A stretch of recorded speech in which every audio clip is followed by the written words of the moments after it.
नमस्कार दोस्तों, बहुत बहुत स्वागत है आपका आपके चैनल मैथ्स मैजिक में। तो दोस्तों, आज हम पढ़ने वाले हैं RS अग्रवाल क्लास 6 में। टॉपिक कौन सा होगा हमारा? फ्रैक्शन एक्सरसाइज में जो आपका चैप्टर 5 है उसमें एक्सरसाइज 5C है। 5C के क्वेश्चन नंबर 1 और 2 के बारे में डिस्कस करेंगे हम। और डिस्कस करने से पहले आपसे बता देता हूँ कि जो लोग हमारे चैनल पर नए हैं उन्हें तो शायद ये चीज़ नहीं पता है, लेकिन जो पहले से पढ़ते आ रहे हैं उन्हें पता है कि मैं आप लोगों के लिए डेली बेसिस पर वीडियो अपलोड कराता रहता हूँ डिफरेंट टॉपिक पर, डिफरेंट क्लासेस की। तो आज की हमारी टॉपिक जो होगी वो फ्रैक्शन से रिलेटेड होगी। और जिन लोगों ने हमारे चैनल को सब्सक्राइब नहीं किया है वो सब्सक्राइब कर लें, जिससे उन्हें भी ये पता रहे कि मेरी जो वीडियोस हैं वो डिफरेंट टॉपिक के ऊपर डिफरेंट क्लासेस के लिए अवेलेबल होती रहती हैं। तो आप सब चैनल को सब्सक्राइब कर लें, शेयर कर लें और बेल आइकन भी दबा लें, जिससे जो मेरी वीडियो अपलोड होती हैं वो आपके पास आसानी से आ जाएं।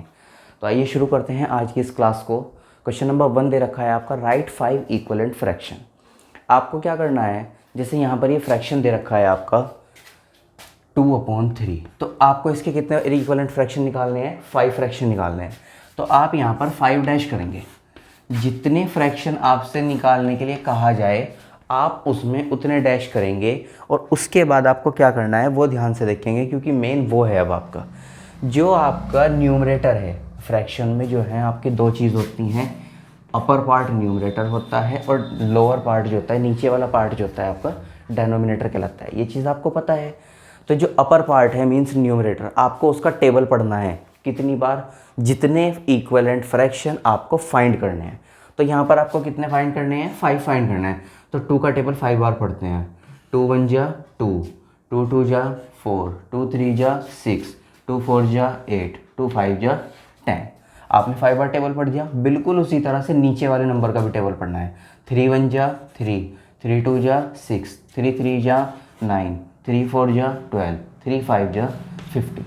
बस आपको केवल इतना वर्क करना है कि आपको अपने वाले न्यूमरेटर और डेनोमिनेटर दोनों के टेबल पढ़कर 5 टाइम, या फिर ये कह सकते हैं कि जितनी बार आपसे क्वेश्चन में इक्विवेलेंट फ्रैक्शन मांगे जाते हैं उतनी बार आप टेबल पढ़ के अपना आंसर लिख देंगे।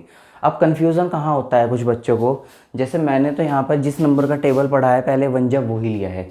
आप 1 जा चाहे इसको मान सकते हैं। तो आपका जो टेबल स्टार्ट होगा वो 4 से होगा। देखो 2 1 जा 2, 2 2 जा 4, 2 3 जा 6। तो आपको अपना एक फ्रैक्शन और लिखना पड़ेगा, जिससे आपके 5 फ्रैक्शन कंप्लीट हो जाएंगे और वो होगा आपका 12/18। अगर आप इसको इंक्लूड करते हैं तो उसको लिखने की ज़रूरत नहीं है, बट अगर आप इसको इंक्लूड नहीं करते हैं तो आपको अपने 1 2 3 4 5 ये वाले अपने आप को 5 फ्रैक्शंस कंप्लीट करने पड़ेंगे। ठीक है बच्चों, समझ में आ गया मैंने आपको कैसे बताया? अब बिल्कुल उसी तरह से 2 पार्ट और देख लीजिए, उसके बाद आपको फुल आइडिया लग जाएगा कि मतलब हम इन क्वेश्चंस में किस पैटर्न मैथडोलॉजी के अकॉर्डिंग क्वेश्चन सॉल्व करते हैं। यहाँ पर फिर वही डैश किया। कितने फ्रैक्शन चाहिए? 5 चाहिए। अब देखो मैं एक क्वेश्चन आपको ये वाला 7/10 वाला उस तरह करके दिखाऊंगा जिस तरह से इसको हम वंस मानेंगे। तो 7 1 जा 7 हो गया, 7 2 जा 14, 7 3 जा 21, 7 4 जा 28, 7 5 जा 35, 7 6 जा 42। उसके बाद 10 1 जा 10 तो यहीं पर है, 10 2 जा 20, 10 3 जा 30, 10 4 जा 40, 10 5 जा 50 और 10 6 जा 60। समझ में आ गया भाई आप सबको कैसे करना है ये क्वेश्चन? अब बिल्कुल इसी तरह से आपको अपना थर्ड क्वेश्चन भी कंप्लीट करना है। थर्ड क्वेश्चन के लिए सबसे पहले आप क्या करेंगे, उसी तरह से पहले 5 ब्रैकेट ले लीजिए, डैश कर लीजिए और उसके बाद टेबल पढ़ना है। 5 1 जा 5, 5 2 जा 10, 5 3 जा 15, 5 4 जा 20, 5 5 जा 25। उसके बाद नेक्स्ट नंबर आपका नीचे है डेनोमिनेटर पोर्शन में 12, 12 1 जा 12, 12 2 जा 24, 12 3 जा 36, 12 4 जा 48 और 12 5 जा 60। आप चाहें तो 1 जा इसे मान सकते हैं और चाहे 1 जा दोबारा यहाँ लिख सकते हैं। इस चीज़ के बारे में परेशान मत होना कि हम यहाँ पर 1 जा से स्टार्ट करें या फिर 2 जा से स्टार्ट करें, कोई परेशानी नहीं है। बस एक छोटी सी चीज़ का ध्यान रखना जो मैं अब आपके साथ शेयर करूँगा, कि जिस नंबर का आप टेबल पढ़ेंगे, मीन्स आप ये मान लीजिए जैसे यहाँ पर 7/10 है और आप इस पर टेबल पढ़ना चाहते हैं 10 जगह, तो आपको ऊपर नंबर आपने टेबल 10 जगह पढ़ा है तो नीचे भी 10 जगह ही पढ़ना पड़ेगा।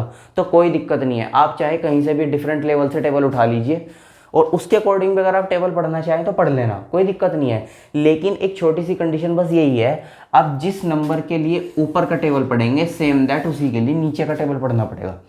अब जैसे मैं यहाँ पर 10 का टेबल पढ़ता हूँ तो 7 टेंजा कितना होता है मेरा 70 होता है। अब मैंने ऊपर टेंजा का टेबल पढ़ा है, आपको पता है, उसी तरह से मुझे नीचे भी टेंजा का टेबल पढ़ना है। तो 10 टेंजा कितने होते हैं भाई 100। बस ये चीज़ ध्यान रखना कि अगर आपने ऊपर वाले पोर्शन में टेंजा का टेबल रीड किया है तो नीचे वाले पोर्शन में भी आपको टेंजा ही रीड करना पड़ेगा। ऐसा मत कर देना कि भाई आपने यहाँ पर तो टेंजा पढ़ दिया और यहाँ पर 4 जा 3 जा पे चला रहे, गलत। जो आप रेशो लेते हैं, फ्रैक्शन लेते हैं, वो एक रेशो में होना चाहिए। अगर ऊपर 10 जा तो नीचे भी 10 जा, ऊपर 2 जा तो नीचे भी 2 जा। समझ में आ गया भाई कैसे करना है आप सबको क्वेश्चन। अब इसके जो बचे हुए पार्ट्स हैं वो आप सब अपने आप करेंगे अपनी बुक से देखकर। अगर किसी को कोई भी प्रॉब्लम आती है, कोई चीज़ समझ में नहीं आती है तो कमेंट सेक्शन में कमेंट करके बताएं सर ये पार्ट समझ में नहीं आया, या कोई भी जो टॉप पॉइंट है इसमें 1 जा से स्टार्ट करने वाला, 2 जा से स्टार्ट करने वाला, एवरीथिंग जो भी आपके डाउट्स हैं। मैं आपसे हर वीडियो में कहता हूँ जितने भी आपके डाउट्स होंगे आप उतना ज़्यादा सीखेंगे। तो कोशिश करता हूँ आपसे मैं बिल्कुल ऐसे फ्रैंकली बोलने की कि भाई जिससे आपके सारे डाउट्स कंप्लीट हो जाएं, या ये कहो कि आप जो भी आपकी प्रॉब्लम्स है मैथ से रिलेटेड कोई भी प्रॉब्लम आपकी बची हुई ना रही, कोशिश मैं यही करता हूँ। ठीक है, अब देखते हैं क्वेश्चन नंबर 2। देखिए भाई क्वेश्चन नंबर 2 के हेडिंग पर देखते हैं। पहले यहाँ पर लिख रखा है मैंने शॉर्ट फॉर्म में इक्विवेलेंट फ्रैक्शन, बट आपकी जो बुक में हेडिंग है वो ये है which of the following are the pairs of equivalent fraction. आपको ये बताना है कि जो ये दोनों आपको फ्रैक्शन के पेयर दे रखे हैं 5/6 एंड द 20/24, ये दोनों पेयर जो हैं इक्वल हैं या फिर नहीं हैं।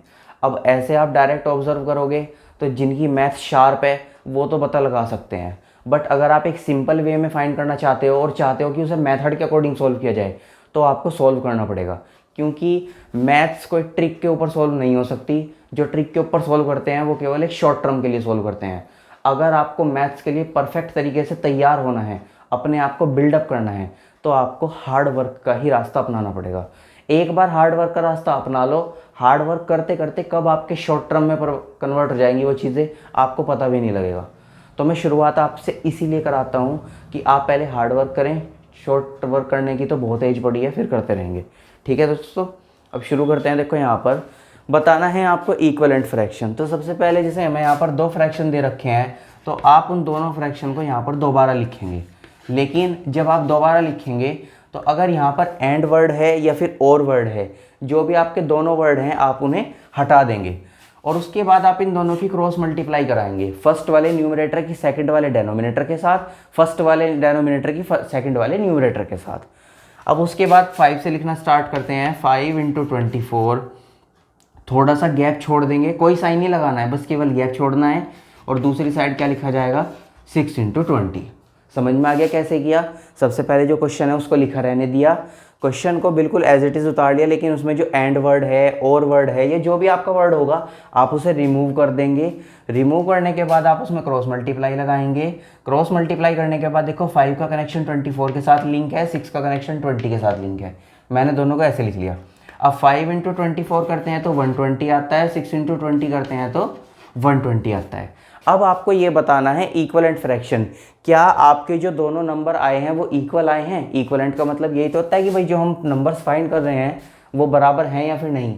अगर आपके ये वाले दोनों नंबर बराबर आते हैं तो आप वहाँ पर यस लिखेंगे।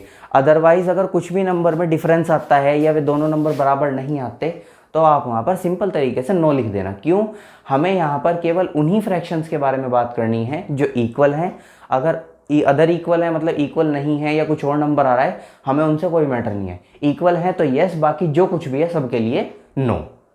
अब इस क्वेश्चन का एक पार्ट और देख लेते हैं, उसके बाद फिर जितने भी पार्ट्स हैं आप लोग उसमें होमवर्क में खुद सॉल्व करेंगे।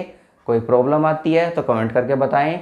और एक चीज़ और कहूँगा, जब आप वीडियो देखते हैं, ठीक है मैं मानता हूँ आप वीडियो अपनी क्लासेस के लिए देखते हैं, मतलब अपना वर्क करने के लिए, लेकिन आप जब सब वीडियो देखते हैं तो कॉपी पेन साथ लेकर बैठा करें। जिससे क्या होगा, आप मेरे साथ क्वेश्चन करते करते आप अपना भी क्वेश्चन सॉल्व कर सकते हैं। बहुत से क्वेश्चंस क्या होते हैं, जब मैं कराता रहता हूँ तो कुछ बच्चों को आते रहते हैं, मेरे पास कमेंट्स आए हैं कह रहे हैं सर ये वाला क्वेश्चन हमसे आता रहता है और हमने आपके साथ करते करते ही सॉल्व किया है।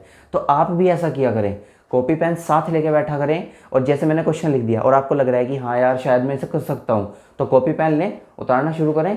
मेरे साथ स्पीड से चलें या मेरे से बढ़कर चलें। अगर आप बढ़कर चलेंगे तो बहुत अच्छी बात है, लेकिन अगर मेरे साथ भी चल रहे हैं तो कम से कम इतना कॉन्फिडेंट तो आपके अंदर कि देखो सर वीडियो में कर रहे हैं और मैं यार रियलिटी में कर रहा हूँ। ठीक है, इस चीज़ को समझें, प्रैक्टिकल होके चलें मैथ्स में जितना प्रैक्टिकल रहोगे, जितना आप इमेजिंग रहोगे, उतना ही आपका मैथ्स अच्छा होगा। तो देखते हैं इसका सेकंड पार्ट जो है आपका। सेकंड पार्ट में आपसे क्या कहा गया है, 3/8 एंड 15/40। अब आपको अपने इन दोनों फ्रैक्शंस के बीच में बताना है कि वो आपके इक्विवेलेंट फ्रैक्शन है या फिर नहीं है। तो सबसे पहला वर्क क्या कराया था मैंने आपसे, दोनों फ्रैक्शन को बिना किसी वर्ड के एज इट इज़ नीचे उतरवाया था।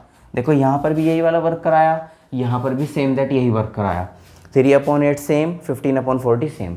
उसके बाद आपको इनकी क्रॉस मल्टीप्लाई करानी है। तो 3 के साथ जो लिंक है वो 40 का है और 8 के साथ जो लिंक है वो आपका 15 का है। इनकी मल्टीप्लाई कराओ, 43 जा 120 और 15 8 जा 120। अरे वाह, तो दोनों क्वेश्चन के आंसर ही 120 आए। चलो, इंसिडेंस भी अच्छी चीज़ है। 120 120 दोनों आंसर सेम है, जैसा कि आपको समझ में आ रहा है। और दोनों आंसर सेम होने का मतलब क्या है कि हम अपने क्वेश्चन को अपने क्वेश्चन मेथड के अकॉर्डिंग एग्री कर सकते हैं। मीन्स हमें हमारा क्वेश्चन कह रहा है इक्वलेंट फ्रैक्शन के लिए और हमारे दोनों फ्रैक्शन इक्वल ही आए हैं। तो इसका मतलब हम यहाँ पर क्या वर्ड यूज़ करेंगे, यस वर्ड यूज़ करेंगे। ठीक है दोस्तों, आज की वीडियो में केवल क्वेश्चन 1 और 2 के बारे में ही बात होगी। अब नेक्स्ट क्वेश्चन, इस एक्सरसाइज के नेक्स्ट क्वेश्चन के लिए आपको नेक्स्ट वीडियो मिलेगी। आज की वीडियो को देखने के लिए धन्यवाद।